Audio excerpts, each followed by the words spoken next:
Hello, and welcome to another gentle descent into the past. Tonight, we'll open the doors to a world once lost, now rediscovered through quiet storytelling.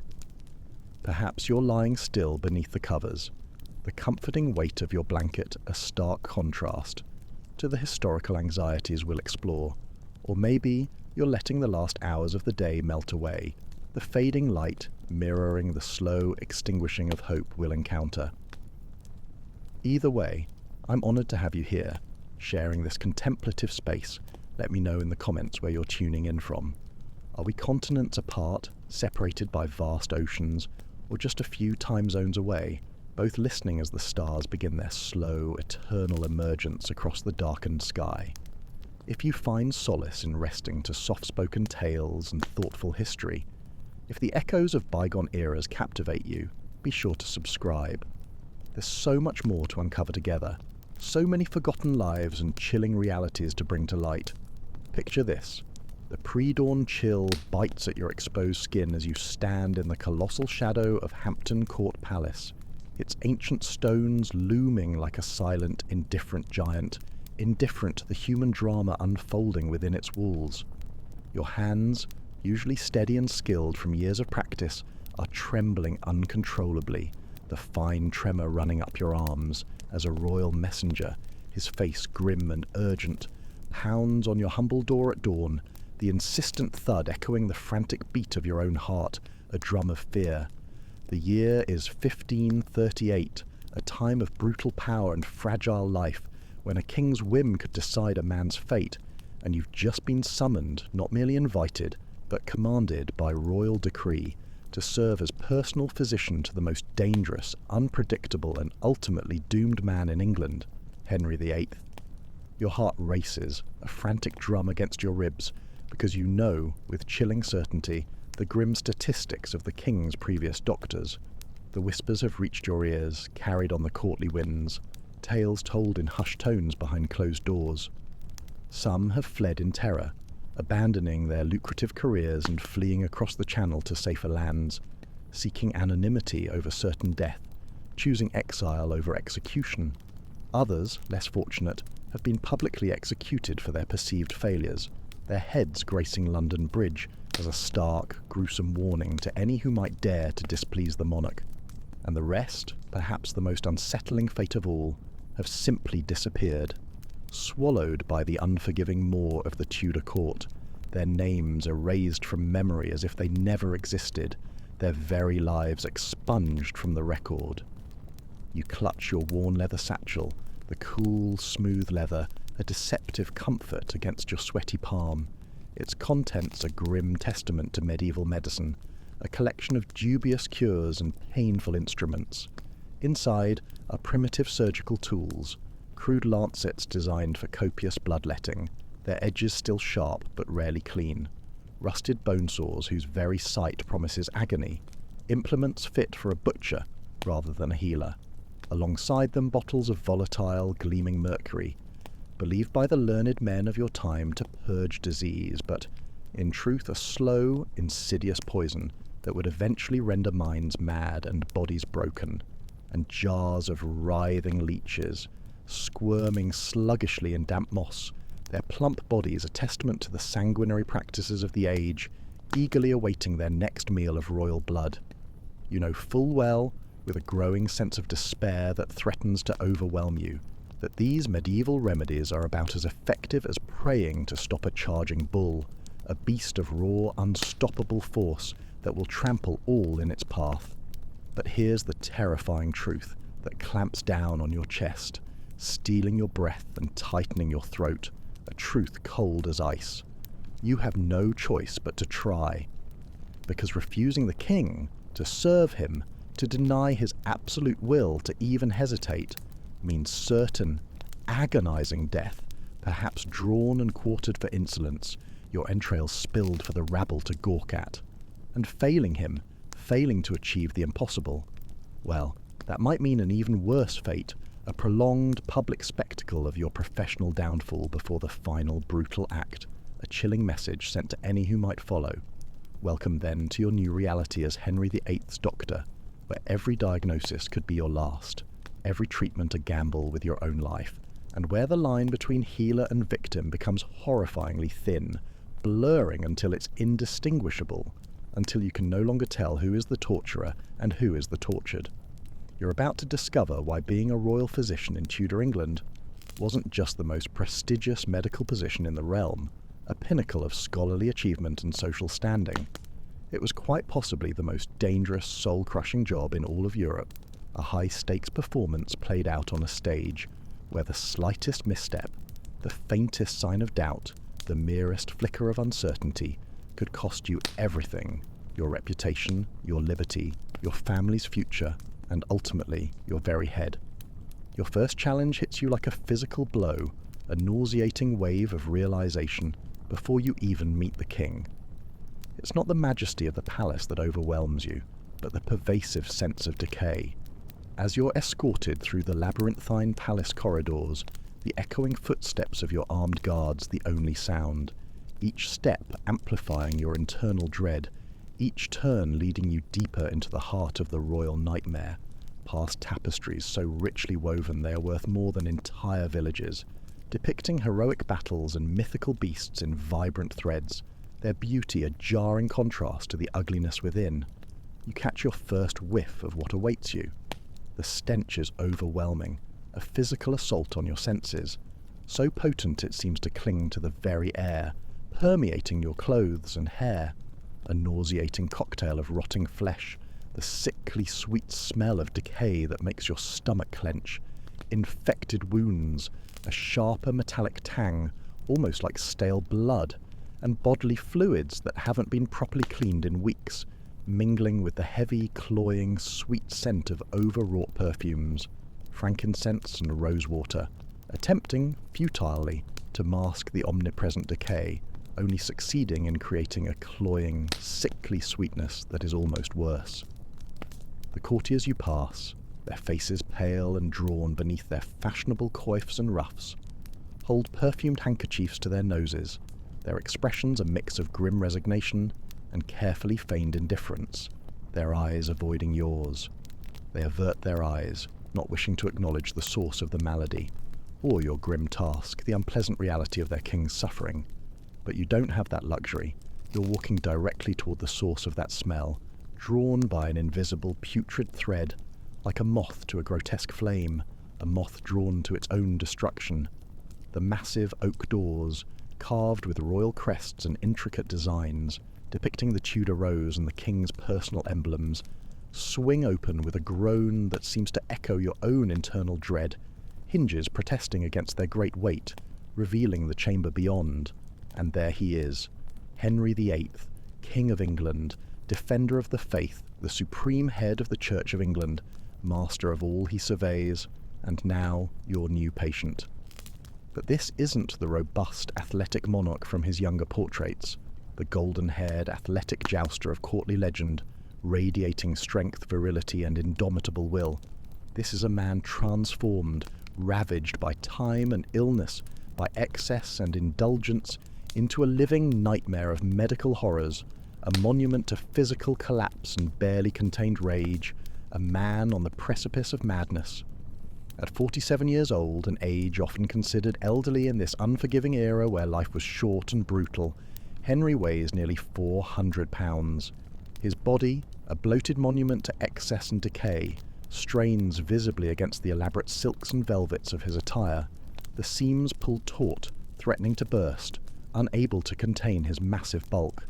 His face is puffy and mottled with burst veins, a network of red and purple against his pallid, unhealthy skin, his once piercing eyes now small, bloodshot, and almost lost in the folds of flesh, peering out from swollen lids. His breathing is laboured and wheezing, each inhale a struggle, a rasping, gurgling sound that fills the heavy air of the chamber, punctuated by coughs. But it's his leg, the left one, that makes your stomach lurch, threatening to bring up the meagre breakfast you forced down earlier, a wave of nausea washing over you. The king's left leg is a grotesque spectacle of medieval medicine gone wrong, a testament to years of neglect and misguided treatments. What started as a jousting injury years ago, a seemingly minor wound, has become an ulcerous, weeping abyss that refuses to heal. Despite every crude intervention applied by your unfortunate predecessors, each attempt only deepening the infection. The flesh around it is blackened and putrid, a landscape of necrosis, a testament to the unchecked infection, constantly oozing a thick, viscous mixture of pus and blood that stains his elaborate, once pristine stockings a sickening brown, soaking through layer after layer of fine linen and silk. The smell is so overpowering, so utterly pervasive, that even the king's closest advisors struggle not to gag in his presence, turning their heads subtly away, attempting to shield their senses, their faces pale with discomfort. And now, this festering catastrophe, this living testament to medical failure and royal decay, this putrid limb, is your sole, terrifying responsibility, Doctor. Doctor, the king growls, his voice a dangerous rumble that seems to shake the very floorboards beneath your feet, vibrating. With absolute authority and barely contained menace. My previous physician assured me this wound would heal within a fortnight. That was 6 months ago. He now decorates a spike outside the Tower of London. I trust you'll be more successful. His eyes, narrowed with suspicion and pain, bore into yours, devoid of warmth, filled with an expectation that borders on outright menace, a silent, chilling promise of the gallows if you fail, if you do not perform the impossible. Your mouth goes dry, the saliva suddenly absent, your tongue feeling like sandpaper, as you realize the full, horrifying scope of your predicament. You're looking at a leg wound that, by all medical understanding of your time, an understanding you are increasingly realizing to be woefully, tragically inadequate, a mere collection of baseless theories, should have killed the king months ago. The infection is clearly spreading, not just locally, eating away at his flesh, but systemically, turning his very blood poisonous, and his already volatile temper even more unpredictable, if such a thing were possible, each day drawing him closer to true madness. With your primitive understanding of anatomy, based on centuries-old texts and flawed animal dissections, and your complete ignorance of germ theory, a concept light years beyond your comprehension, you're essentially being asked to perform a miracle with tools that belong in a torture chamber, implements designed for crude cuts, for inflicting pain, not subtle healing, not alleviating suffering. But here's what makes your situation truly hellish, a waking nightmare that twists your gut with cold dread and leaves you breathless, a constant gnawing anxiety. You can't simply tell the king that his wound is beyond help, that the infection is too far gone, that modern medicine, let alone medieval, has no cure for such an advanced state of decay. Henry has already proven time and again his ruthless, unforgiving nature towards those who deliver unwelcome news or fail to meet his impossible, often irrational demands. Physicians before you, men of considerable reputation, learned scholars and practitioners, have vanished from court or faced public humiliation and brutal death for such perceived slights. Dr. William Butts, one of Henry's earlier doctors, a man known for his cautious wisdom and gentle demeanour, a voice of reason in a tumultuous court, once made the grave mistake of suggesting, ever so gently, that the king's excessive lifestyle, his gluttony, his lack of exercise, his constant feasting, might be contributing to his persistent health problems. He barely escaped with his life, stripped of his honours and banished from court in utter disgrace, his career ruined, and only because Henry was, by some unfathomable miracle, in an unusually merciful mood that day, a fleeting moment of grace in a reign of terror. Your own training, the very foundation of your entire career, was a rigid adherence to dogma rather than empirical observation. It consisted of poring over dusty ancient texts, the works of venerable Greek and Roman physicians like Galen and Hippocrates, men who had been dead for over 1,000 years, their knowledge calcified into unquestionable truth, their words sacred texts and whose understanding of the human body, you are increasingly realizing with a chilling clarity, was fundamentally flawed, based on guesswork and animal dissection rather than true human anatomy. You believe, with all the certainty instilled by your education, that illness is caused by an imbalance of the 4 humours: blood, phlegm, yellow bile, and black bile. The solution, therefore, as you've been meticulously taught in your endless hours of study, is to drain the excess or to restore the precarious balance through various interventions.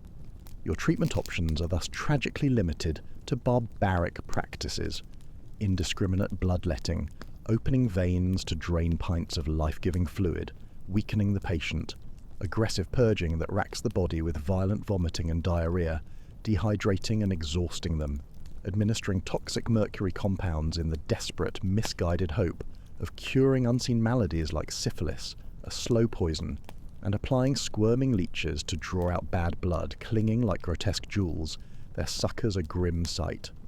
As you examine the king's putrid leg wound, forcing yourself to suppress the gorge rising in your throat from the overwhelming, pervasive stench, the horrifying truth dawns on you with chilling clarity. Everything you've learned about medicine is not just useless in this context, it's actively harmful. The bloodletting that you've been rigorously trained to perform will only further weaken Henry's already compromised immune system, making him more susceptible to the very infections you are supposedly fighting, draining his vitality, making him more vulnerable. The mercury treatments you're expected to administer, a heavy, silvery liquid, are slowly poisoning him, degrading his cognitive functions, causing tremors and rotting his internal organs, turning him into a living corpse, a shell of his former self. The leeches you apply, wriggling blindly on his festering flesh, are not drawing out bad humours, but are, in fact, introducing even more bacteria into his already grievously infected wounds, deepening the corruption, adding to the problem. But perhaps the most terrifying aspect of your new position isn't the primitive, barbaric medicine, nor even the constant gnawing threat of execution that hangs over you like a Damocles sword, ever poised to fall. It's the dawning, horrifying realization that Henry VIII isn't just physically ill, a victim of his own excesses and the limits of medical knowledge. He's mentally unhinged, spiraling into a terrifying madness that consumes all around him. The same head injury from that fateful jousting accident in 1536, the very impact that damaged his leg, also seems to have fundamentally altered his personality, tearing away the veneer of the once learned and charismatic monarch, revealing a monstrous interior. The king who once penned intricate theological treatises and composed beautiful music, a man renowned for his intellect and courtly graces, has become a paranoid, violent tyrant whose mood swings are as unpredictable as they are deadly, shifting from boisterous laughter to murderous fury in the blink of an eye, leaving everyone around him in a state of perpetual anxiety and fear. You watch in growing horror as Henry's eyes, once described as intelligent and piercing, now dart around the room with barely contained rage, constantly searching for perceived slights, for disloyalty, for imagined conspirators lurking in the shadows, seeing enemies everywhere. His hands, swollen and heavy with the weight of numerous rings, clench and unclench spasmodically as he speaks, betraying a barely suppressed violence, a constant threat of explosion. And you notice the way courtiers, hardened veterans of courtly intrigue and political manoeuvring, instinctively step back just a hair's breadth. When he moves, a silent, almost imperceptible acknowledgement of his unpredictable and lethal power, a dance of fear. This is a man who has already executed 2 wives, countless nobles, and numerous servants for perceived slights, for offences that range from outright treason to merely incurring his fleeting displeasure, his whims as deadly as a plague. And now your life, your very existence hangs by a thread, dependent on somehow healing a body that is quite literally rotting from the inside out, a task you know with chilling certainty to be utterly miserably impossible, a death sentence for both king and physician. The king's daily routine swiftly becomes your nightmare, a relentless cycle of dread, futile action, and desperate charade that grinds you down. Each morning, as the first grey light filters through the palace windows, painting the world in shades of despair, you must enter his chamber, the stench a little fouler than the day before, a little more pervasive, and inspect his wounds. You pretend that your primitive treatments are actually helping, nodding sagely, making elaborate pronouncements about the balance of humours, offering empty reassurances that ring hollow even to your own ears. while secretly knowing that you're probably making everything worse, exacerbating his agony and prolonging his suffering. You watch, numb with horror, as servants, their faces carefully impassive, their eyes avoiding yours, change his bandages, the thick cloth coming away soaked in putrid blood and pus, revealing the raw, weeping flesh beneath, the air around you thick with the miasma of decay, a suffocating presence, and you're expected to nod sagely and adjust his treatment accordingly, as if these futile gestures held any true efficacy, any hope of healing, any genuine purpose. Your medical bag, a symbol of your supposed expertise and a cruel irony, contains implements that would make a modern doctor weep with despair and revulsion, crude knives for bloodletting that are rarely, if ever, truly cleaned, still bearing the faint, unsettling stains of previous royal blood, remnants of past failures, bottles of mercury that you now know, from bitter experience and grim observation, are pure poison. Their silvery gleam a sinister promise of slow torment, a glittering death, and various herbs and tinctures whose effects are based more on ancient superstition and wishful thinking than any verifiable science, their efficacy purely imagined, their danger very real. Every morning you mix these medieval cocktails of death, carefully measuring out quantities of lead, arsenic, and other toxic compounds, your hands steady despite your internal turmoil, knowing that each dose might be the one that finally tips the king over the edge, or perhaps simply prolongs his suffering, extending his agony and your own precarious existence. But it gets worse, the layers of your torment accumulating like sediment, weighing you down further. Henry doesn't just expect you to treat his physical ailments, the festering ulcer and the crushing headaches. He demands that you cure his marital problems as well, intruding upon the most private aspects of his life with chilling casualness. The king is desperately trying, with an almost frantic obsession, to produce a male heir with his current wife, the fragile Queen Jane Seymour. His desire for a legitimate son to secure the Tudor dynasty is paramount, overshadowing all other concerns, a national obsession that bleeds into his private life. And when she fails to conceive quickly enough, when the months pass without the joyous announcement of a pregnancy, when the hope fades to despair, replaced by a brooding silence, Henry, in his increasingly irrational mind, assumes it must be a medical issue, a defect in her or in his own constitution, rather than a matter of divine will or natural chance. You're expected to examine the Queen, perform intrusive examinations that fill her with quiet dread and humiliation, prescribe potent fertility treatments that often leave her weak and ill, and somehow, miraculously, guarantee that she'll bear a healthy son, a task as impossible as it is dangerous, a burden too heavy to bear. The pressure is unimaginable, a suffocating weight that presses down on your very soul, threatening to crush you, because if Jane fails to produce an heir, if she delivers another daughter, or, God forbid, miscarries, Henry will almost certainly blame you for the medical failure, for your supposed incompetence, for your inability to bend nature to his will, before he turns his full, terrifying wrath on his innocent wife, who will likely follow her predecessors to the scaffold. Your days are filled with a constant, gnawing terror that never lets up, a cold knot in your stomach that tightens with every unexpected sound, every hurried message, every shadow that lengthens. Every knock on your door could be the heavy tread of guards coming to arrest you, to drag you to the tower's grim embrace, to face summary justice.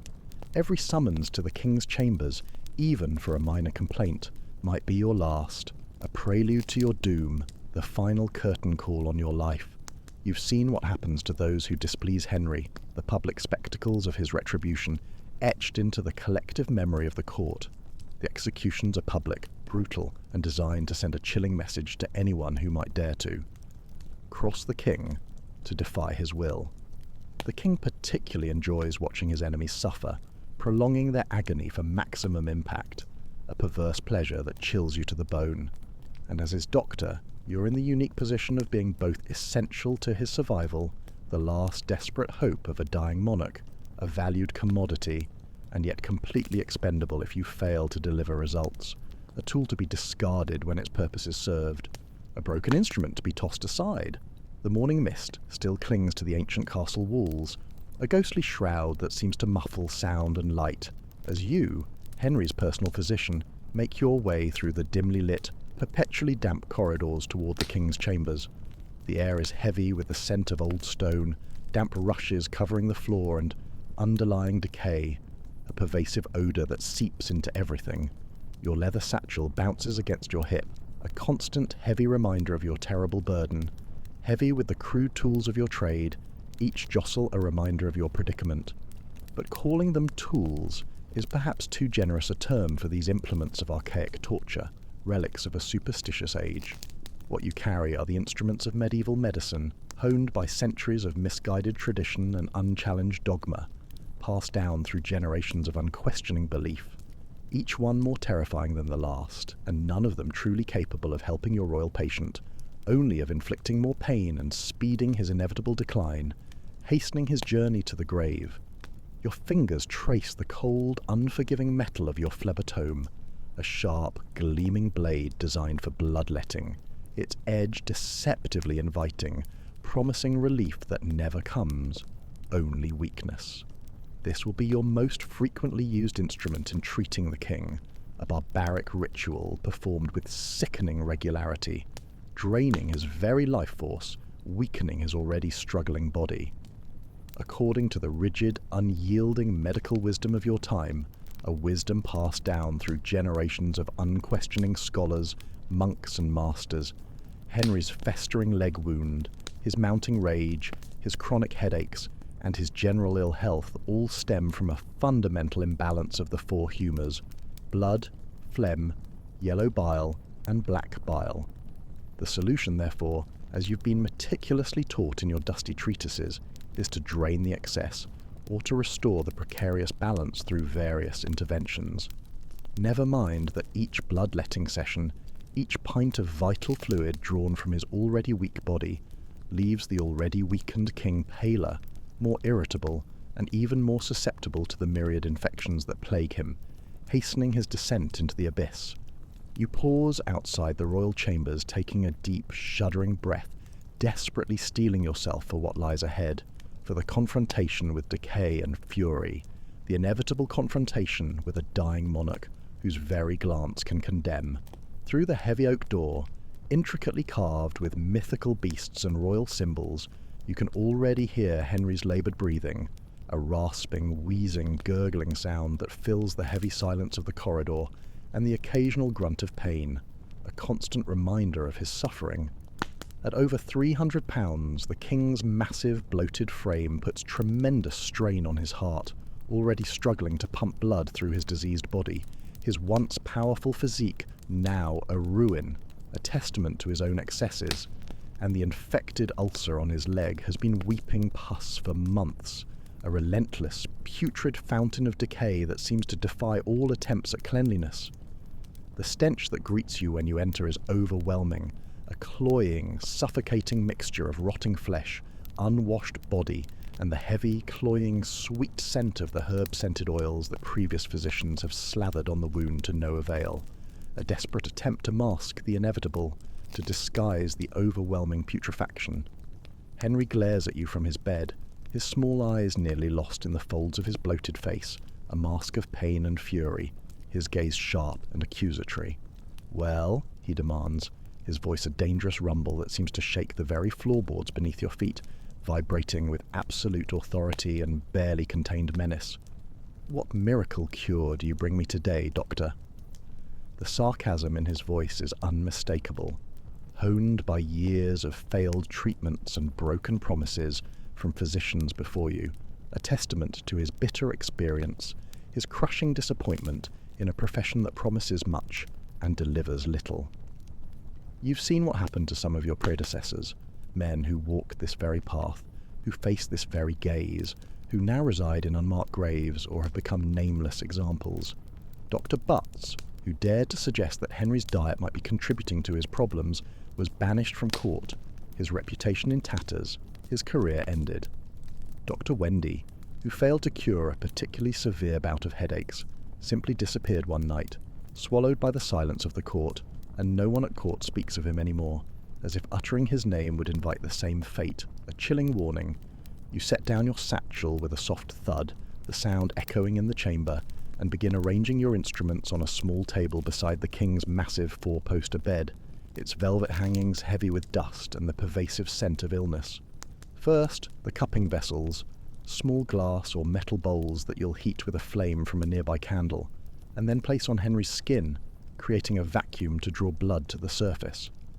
The theory, as preached by your ancient mentors, is that this will help rebalance his humours, drawing out the bad blood, but in reality, it will only add painful welts and fresh avenues for infection to his already suffering body, tiny wounds inviting new unseen enemies.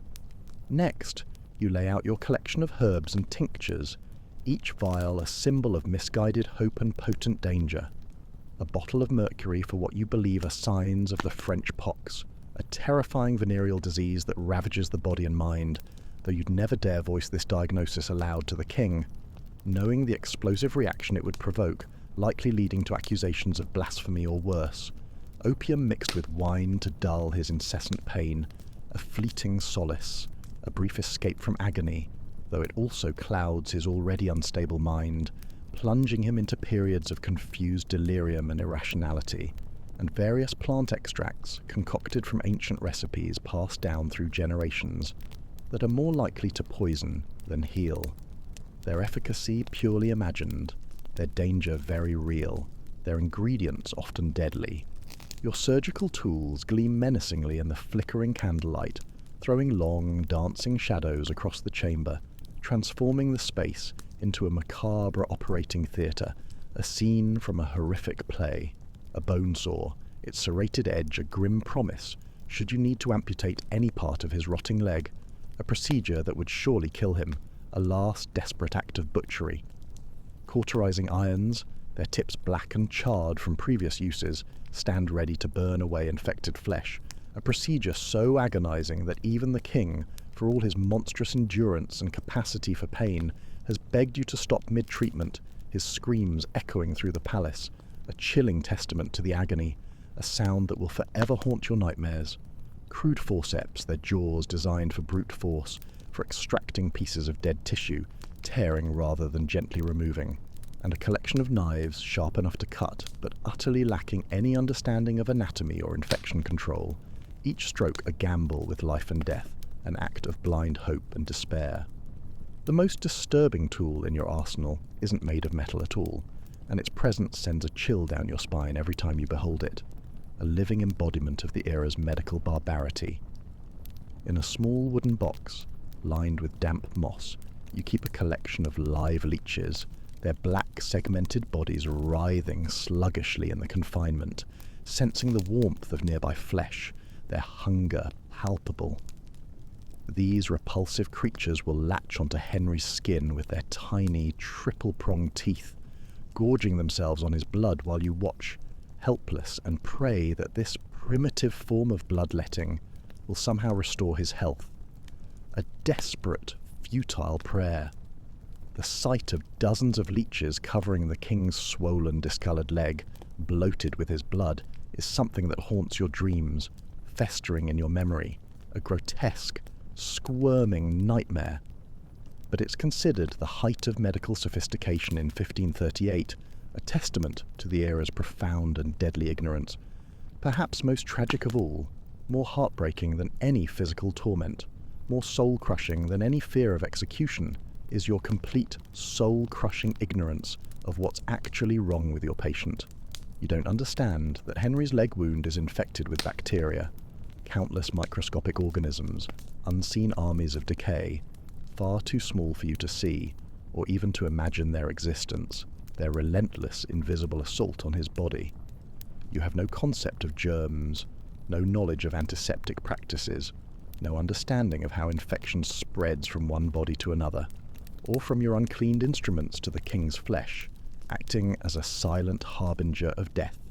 When you move from examining his festering, oozing wound, forcing yourself to suppress your revulsion, the bile rising in your throat, to checking his pulse, pressing your fingers to his clammy wrist, you don't think to wash your hands, the unseen pathogens clinging to your skin, ready to transfer.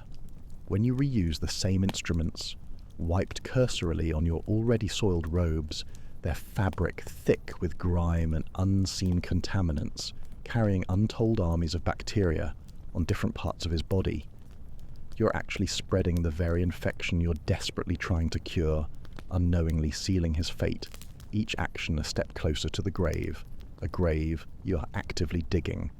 Your diagnostic methods are based on superficial observation and rigid adherence to ancient Greek theories that have no basis in empirical reality, only in tradition and unquestioning belief. Their authority derived from age, not truth. You examine Henry's urine for colour and clarity, for sediment or cloudiness, believing this will tell you about the precise state of his humours, a medieval art of uroscopy practised with solemn gravity, its findings as baseless as they are elaborate. You check the alignment of the stars and planets, consulting elaborate astrological charts, convinced that celestial movements subtly influence earthly health and disease, a cosmic influence on mortal ailments. You consult complex charts that match zodiac signs to specific body parts, determining the best times for treatment based on astrological calculations rather than any medical need, a bizarre blend of astronomy and healing, a desperate attempt to impose order on chaos.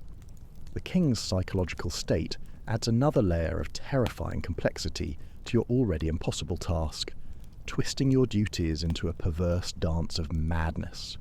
Years of brutal head injuries from jousting accidents, suffered in his more athletic youth, when he was a vision of strength, have left Henry with what modern doctors would recognise as severe traumatic brain injury from his jousting accident in 1536, just 2 short years before your current predicament. You witness his paranoid rages, his sudden shifts from jovial, boisterous laughter to murderous fury, his increasing inability to form coherent thoughts or maintain logical conversations, his mind fracturing, slipping further into a dark abyss. But your medieval understanding of the mind is even more primitive than your knowledge of the body. You believe that mental states are controlled by the same humoral imbalances that cause physical ailments. Henry's consuming rage, you theorize, must come from an excess of choler, or yellow bile, making him hot and angry, easily inflamed. His periods of melancholy, his brooding silences, must be due to too much black bile, leading to despair and dark thoughts. The solution, in your misguided mind, is more bloodletting, more purging, more of the same treatments that are slowly, inexorably killing him, pushing him further into the abyss of madness. A self-fulfilling prophecy of decay, a spiraling descent. Sleep offers no respite from your daily horrors, no escape from the relentless anxieties that plague you, not even in the deepest hours of the night. Your dreams, when they come, are filled with the king's distorted face, the stench of his wound, and the glint of the executioner's axe. You are summoned at all hours to attend to Henry's various complaints, often roused from a shallow, troubled sleep by urgent knocks on your chamber door. The sound a harbinger of fresh dread, of new demands. Sometimes it's his suppurating leg wound, which refuses to heal despite your daily applications of honey, pig fat, and ground herbs. A crude poultice applied with a desperate prayer, its effects negligible. Other times it's his chronic headaches, blinding migraines that you treat by applying heated cups to his scalp, creating painful blisters that you believe will draw out the corrupt humours from his very brain, a futile attempt to bleed out his agony, adding insult to injury. On the worst nights, when the moon hangs like a skull in the sky, a pale, ominous orb watching over your torment, you're called to witness Henry's terrifying fits of rage, where he threatens to have you hanged, drawn, and quartered for your failures as a physician, his eyes bulging with fury, spittle flying from his lips, his voice a roaring torrent of threats, promising unimaginable pain. Your surgical procedures are primitive beyond imagination, a testament to the barbarity of the age, each cut an act of desperation, a blind stab in the dark.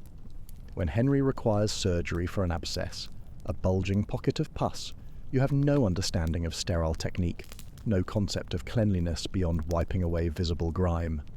Your instruments, crude iron tools that haven't been properly cleaned since your last patient, slice through royal flesh, their edges dull from repeated use, their surfaces harbouring unseen contagions. They are cleaned with wine if you're feeling particularly cautious, a symbolic gesture of purification, a small comfort, but more often they're simply wiped on your already filthy robes, their fabric thick with grime and unseen contaminants, carrying untold armies of bacteria. You operate by candlelight, the flickering flames casting eerie dancing shadows across the chamber, transforming the space into a macabre operating theatre, a scene from a horrific play performed for a dying audience. You work in rooms thick with smoke from the roaring fireplace and the suffocating stench of unwashed bodies, a grotesque tableau of medieval medicine, a miasma of illness and decay, a place where hope itself struggles to breathe. Infection is not a complication you can prevent. It's an inevitability you simply hope the patient will survive. A prayer whispered into the disease-ridden air, a desperate plea to an indifferent God who seems to have abandoned this chamber and all within it. The pharmaceutical remedies at your disposal are equally horrifying, a dangerous concoction of superstition and toxicity, each dose a potential death sentence. Your medicine chest contains vials of mercury, a heavy, shimmering liquid which you believe can cure syphilis, the great pox, a terrifying venereal disease that ravages the body and mind, though you'd never dare voice this diagnosis aloud to the king, knowing the explosive reaction it would provoke, likely leading to accusations of blasphemy or worse.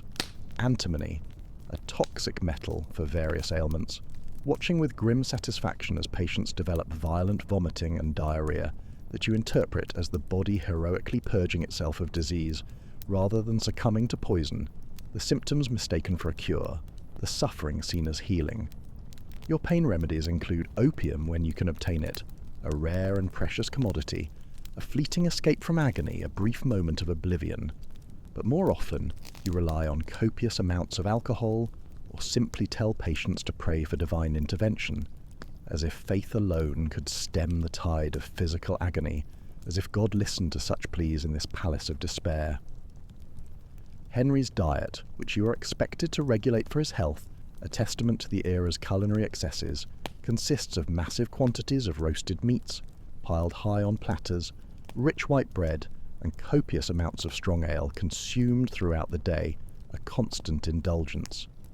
Vegetables are considered peasant food and potentially dangerous to a king's delicate constitution, an uncultured and common sustenance deemed unfit for royalty, almost an insult to his status. You watch Henry consume pounds of roasted beef, entire chickens, and elaborate sugar sculptures, masterpieces of confectionery art, while his body grows ever more diseased and bloated, a grotesque parody of health, his physical decay mirroring his internal madness, each bite a step closer to the grave.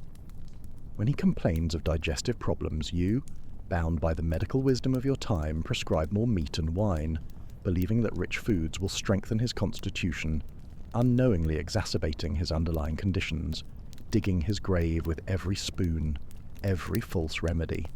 Your knowledge of contagion is non-existent, a gaping hole in your understanding, making you a vector for disease rather than a healer.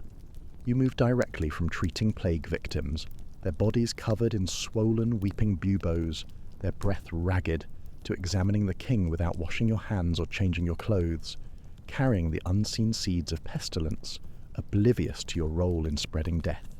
You believe that disease is caused by bad air, miasma, invisible corruptions in the atmosphere, or divine punishment, a scourge from God, not by invisible organisms that can be transmitted through contact. This profound ignorance makes you incredibly dangerous to Henry's health, even as you desperately try to cure him, your very touch a potential harbinger of doom, a grim reaper in the guise of a physician. The weight of your position crushes down upon you every moment of every day, a suffocating burden that never lightens, a constant pressure on your chest that leaves you gasping for breath. You know that Henry has already executed Thomas More, his former chancellor and close friend, a man of unwavering principles and profound intellect, a martyr for his faith. You've watched Bishop Fisher's head roll for opposing the king's divorce from Catherine of Aragon, a grim spectacle of religious defiance and royal brutality. Thomas Cromwell, once Henry's most trusted advisor, the architect of his power and the engine of his reforms, a man who rose from humble beginnings to wield immense influence, was beheaded just 2 years ago, betrayed by the very king he served. A chilling lesson in the fickle nature of royal favour. If these powerful men, with their vast networks, their cunning minds, and their decades of loyalty, couldn't escape Henry's wrath, what chance do you have as a mere physician who cannot cure what truly ails him, who is simply a pawn in this deadly game? Your greatest fear is not just death, a simple cessation of being, an end to your suffering, but the agonizing manner of your death, a prolonged public spectacle designed for maximum terror. Henry delights in creative, brutal executions for those who disappoint him, punishments designed to instill terror and obedience in his subjects, to solidify his absolute power. You might be burned alive for heresy if you suggest that God doesn't want Henry to have a son, a blasphemous utterance in his eyes, punishable by fire. You could be hanged, drawn, and quartered for treason if you fail to cure his impotence or his chronic leg wound, your body dismembered for public display, a gruesome warning to all who witness it. Or you might simply disappear one night, swallowed by the impenetrable darkness of the Tower of London, your body thrown into the cold, indifferent waters of the Thames like so many others who have fallen from royal favour, never to be seen or heard from again, your fate a chilling mystery to those you leave behind. Every morning you wake, a gasp of dread, knowing that this could be your last day alive. Each dawn a chilling reminder of your precarious existence, of the sword hanging over your head. Every treatment you prescribe, every potion you mix, could be the one that finally pushes Henry over the edge into murderous rage, a fatal misstep in your deadly dance with the king.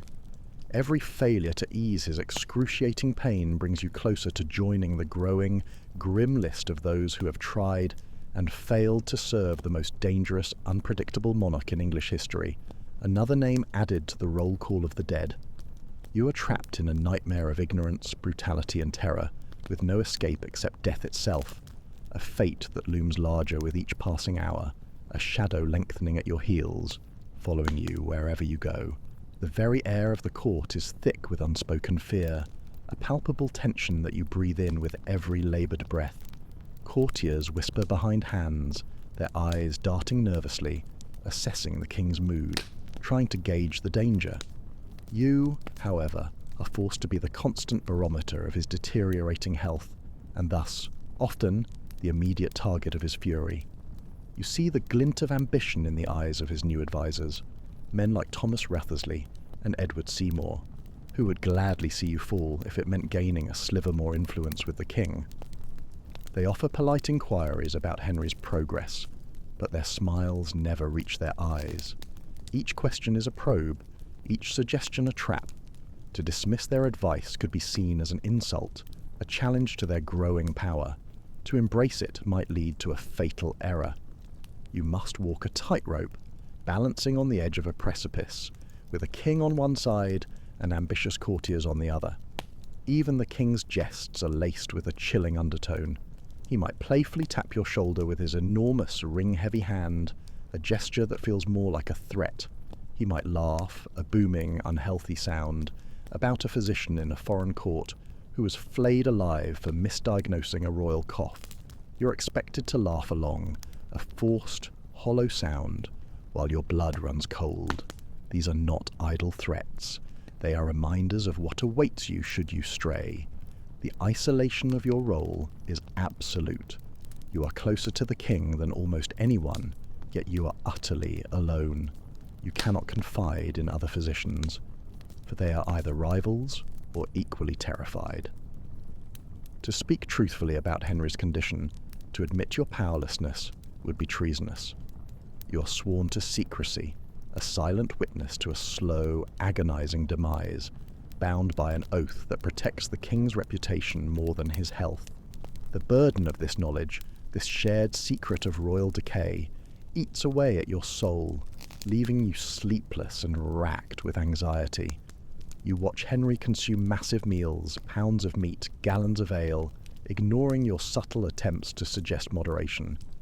when he suffers from agonizing gout attacks, his joints swollen and inflamed, you apply soothing poultices, but know the true cure lies in a diet he refuses to abandon. He craves sweetmeats and rich pastries, blaming his stomach ailments on cold humours rather than his gluttony. And you, his physician, must provide him with more, knowing you are slowly killing him with kindness. Your attempts at innovation, however small, are met with suspicion.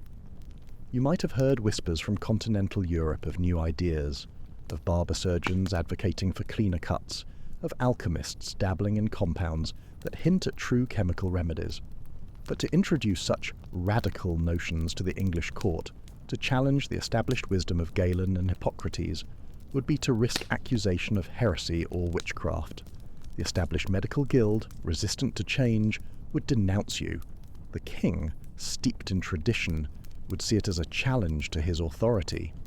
So you continue with the ancient ways, the ineffective remedies, the harmful practices, trapped by a system that prefers comforting lies to unsettling truths. The sheer physical demand of your duties is relentless. You are on call at all hours, expected to attend the king's every complaint, no matter how trivial or how late the hour. Your own sleep is fragmented, your meals often cold and rushed. Your body aches from standing long hours, bending over the king's putrid leg, mixing noxious compounds. The constant stench of decay seems to seep into your very skin, clinging to your clothes, even your dreams. You are slowly wasting away, a shadow of the man you once were, sacrificed at the altar of royal well-being. And you cannot complain, for who would listen? To show weakness is to invite further scrutiny, perhaps even to be deemed unfit for your duties, which would lead to an even swifter, more brutal end. Your family, if they are with you at court, live under the same unspoken threat, their lives tethered to your precarious existence. Your wife whispers pleas for you to find an excuse to leave, to feign illness yourself, to forge a retirement, anything to escape the gilded prison that surrounds you. But you know there is no escape. Henry's physicians do not retire. They serve until death, either his or theirs. Their lives are inextricably linked, a symbiotic relationship of dread. You sometimes imagine a life in a remote village, tending to simple ailments, diagnosing fevers and setting broken bones, far from the stench of royal decay and the shadow of the executioner's axe. You envision children playing in the sun, a quiet hearth, simple joys. But such dreams are fleeting, quickly extinguished by the cold, harsh reality of your position. You are a prisoner of your own prestige, a highly valued slave to a mad king, bound by an invisible chain of terrifying duty. As 1540 approaches, the horrors only deepen, the king's condition deteriorating at an alarming pace. His leg wound grows more putrid, the stench filling the royal chambers like a physical presence, overwhelming all other senses. The ulcer, now a gaping maw, consumes more flesh. The edges are mottled blue-black, a clear sign of gangrene, though you cannot speak that word aloud. You apply poultices of honey and ground pearls, costly and useless treatments that only serve to prolong his suffering and inflate the royal coffers of unscrupulous apothecaries who profit from his agony. The king's rages are now almost daily occurrences, his face contorting with pain and paranoia, his voice a constant roar. He demands increasingly bizarre remedies, convinced that his lack of an heir or his festering wound is due to some hidden poison or divine curse, a malevolent force at work against him. You are forced to perform further trepanning, drilling holes into his skull as he screams, believing it will release evil humours or demonic possession, all while knowing you are simply adding to his agony and the risk of further infection, drilling holes in his sanity. The very air you breathe is heavy with his suffering and the knowledge of your complicity. The ultimate horror for you, the royal physician, is the profound, soul-crushing realization that you are not just witnessing a king's slow demise, but actively contributing to it, each action a complicit hand in his suffering. Every bleed, every dose of mercury, every unsanitary surgical procedure pushes Henry closer to the grave, each intervention a nail in his coffin. You are a man of knowledge, trained in the ancient arts of healing. yet you are forced to perpetuate ignorance. You are a healer, yet you cause harm. You are a loyal servant, yet you are slowly murdering your master, aiding in his destruction. The tragic irony of your position is a crushing weight, a constant torment that leaves you hollow. Each morning, as you rise to face another day of impossible choices, another day of agonizing futility, you catch your reflection in a polished silver basin. You see a man haunted, exhausted, his eyes bloodshot and shadowed, and utterly alone, a prisoner of a medical system that demands ritual over reason, superstition over science, and a monarch who demands results at any cost, regardless of the means. The king's bell rings, a harsh, insistent clang that shatters the fragile silence of the morning, signalling your summons. You gather your instruments, each one a testament to medical futility, each one a potential instrument of your own undoing, and walk towards the royal chambers, each step bringing you closer to another day of torture disguised as medicine, another day closer to either your king's death or your own. The executioner's axe, somewhere in the depth of the tower, waits patiently, its blade ever sharp, ever ready, for the next physician who fails to cure the incurable king, a silent, gleaming promise of oblivion, a final, brutal end to the nightmare.